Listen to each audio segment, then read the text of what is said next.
خان صاحب کو پتہ ہے، تو ہمارے تو سینیٹر کو چاہیے ہم واقعہ مینیج کو بھی وزٹ کریں، اسپتالوں کو، ہیلتھ کو دیکھیں. خان صاحب نے کہا شیڈو کیبنٹ بنائے، ہیلتھ کو دیکھیں کیا صورتحال ہے. اس پاکستان کے تمام قیدی جو جیلوں میں ہیں جو بیمار ہیں، اور عمران خان صاحب جو بیمار ہیں، ان کی صحت ہمارے کنسرن میں سے ہے اور ہم اس لیے بیٹھے ہیں. لہٰذا جتنا بھی وہاں پیدا ہوا ہے، جتنا بھی یہ مسئلہ پیدا ہوا ہے، یہ سارے کا سارا حکومت کی وجہ سے، ان کی مس ہینڈلنگ ہے.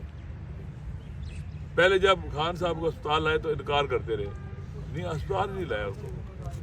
پھر جب پتہ چل گیا، خبر پھیل گئی لوگوں کے پاس، میرے خیال میں اس کی ویڈیو کلپ تھی میرے خیال میں. خان صاحب کو جب لایا گیا، قابل انکار نہیں تھا، تو پھر اقرار کر لیا گیا. پھر فرینڈ آف کورٹ کے طور پر بھیج دیا گیا جناب بیرسٹر سلمان صفدر صاحب کو.